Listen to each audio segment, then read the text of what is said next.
Welcome back to the channel and welcome back to another quick pick prediction video. In this video, I'll be predicting the lightweight bout between Dustin Poirier versus Benoit Saint-Denis. And how do I feel about this one right here? I'm gonna go average confidence Dustin Poirier to beat Benoit Saint-Denis. So average confidence Dustin Poirier. And it's actually a 5-round fight. I just realized this like yesterday. Actually probably today. I just realized this like today that this is a 5-round fight. Like, why is it a 5-round fight? They're doing more and more 5-round fights that aren't main events. So not a title fight.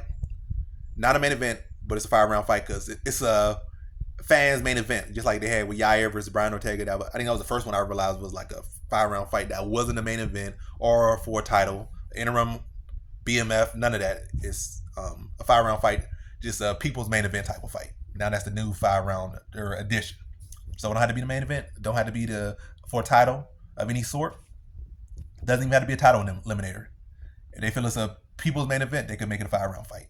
So yeah, I think that favors Dustin Poirier. So to this fight, average confidence, Dustin Poirier. People are, I don't know, jumping on. He's like mine now. He plus 170. I think he might even jump to plus 200 underdog versus Benoit Saint-Denis, who just beat Matt Frevola. Matt Frevola's like number 15, 14. Now you find a guy who's been top 10 and like top 5 for like the last 5 years, top 10 for like the last 9 years, and has been really a higher ranked, highly touted fighter for over 10 years, because he was ranked pretty high, consistently a top fighter at 45 before he came up to 55. So, yeah, I don't know why they so quick to write him off.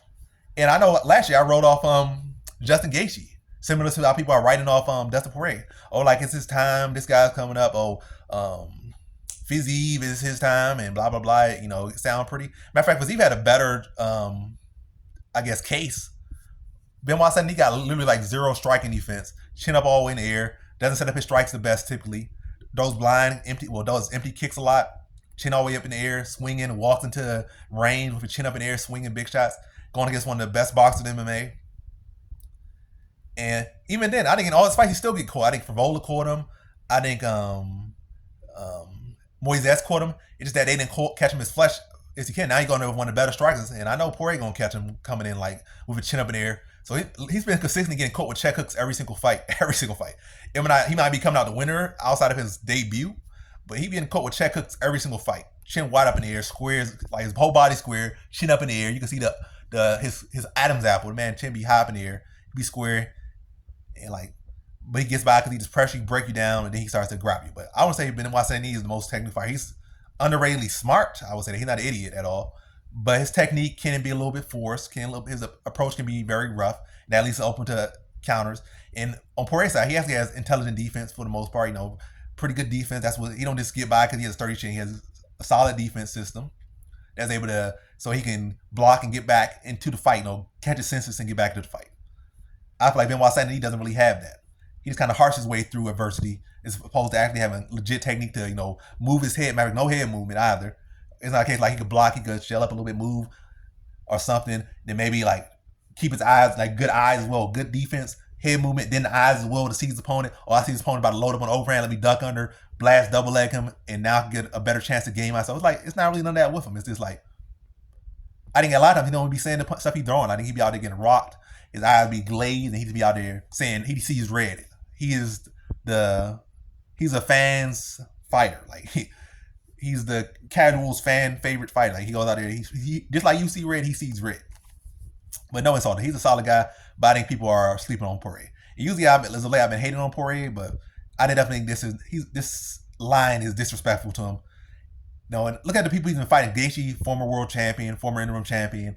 Charles Oliveira, one of the greatest lightweights of all time. Khabib, one of the greatest lightweights of all time. Beat Conor McGregor twice, one of the greatest featherweights of all time, and one of the greatest fighters of all time. And you can say the same with Gaethje. You can say with Khabib, one of the greatest fighters of all time. And so he ain't been losing to no bumps. He's just been fighting legit guys. And also there's been times where, matter of fact, I pick a lot of times I pick Poirier to lose in these type of spots. He went against with that big I forget the name, but Dan Hooker. I picked Dan Hooker. He took Dan Hooker to the deep rounds and he drowned him. He's been a guy that's been consistent at drowning people. He's not 20. He's not 38, 40. He's 35. He took a lot of mileage enough, but I don't think he's over the hill just yet. Gaethje took a lot of mileage, and he's about the same age, and Fiziev didn't run over. So I think Poirier can come in. He's gonna do a good bounce back, and I think he's gonna take advantage of the over aggression of Benoit Saint-Denis. And I think when they're both faced with adversity, I think Poirier will In the grappling, I feel like that's where I said Gaethje. In the grappling, I feel like that's where Poirier can crack. In the grappling, I feel like he could crack in there. To top pressure might give his back the choke and he tap it immediately. But if he could have finished the takedowns well enough and not give up his back and work the standing, I think he's solid. And then on the feet, if he's facing adversity, he's hurt. I think he can shell up well, defend, get his senses back, or survive towards the end of the round and come back. Where I feel like Benoit, he's shown the ability to survive, but it was not due to his own defense or skill. It's just heart. So I think when he's faced with adversity, I feel like he's more susceptible to getting finished because he's like doesn't have the defense or the defensive skills or the defensive footwork or defensive head movement or defensive anything to really weather through outside of on luck and heart. And I feel like Poirier will look to exploit that often throughout the fight, push him, take him to deep end, drown him.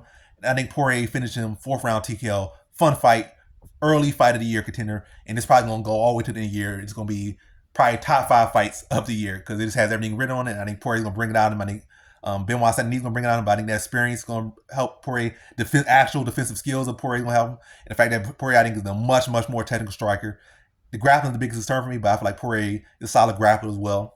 It just like defensively he could be a little bit better and he could be a little tougher in some of the grappling exchanges. But the guys who have submitted him, Charles Oliveira, most submissions in the UFC, one of the best grapplers, submission grapplers, finishers in the UFC on the feet and in grappling, and Khabib Nurmagomedov. A lot of people, new fans, consider him a top 5 GOAT, which he's not. But I guess if you're new to MMA, you might feel he's that. But Khabib's still the greatest lightweight of all time. So the people who have submitted him, you can say he's this and that, but the people who have submitted him in recent years are literally the best submission grapplers, are top 5, top 10, some of the best submission grapplers of all time. So it's kind of I guess rude to say like, oh, he just be tapping anyway. He don't. So I think that experience is gonna help him, and I think he gets him out there 4th round, back and forth, fun fight. But I think Poirier breaks him and gets him out 4th round. Maybe not break him, but I think the damage accumulates, and the lack of defense is not gonna help him any bit. And I think Poirier's gonna be able to catch him, keep catching him, and load that damage up and get him out of there 4th round. So in this one, I got Dustin Poirier via 4th round TKO.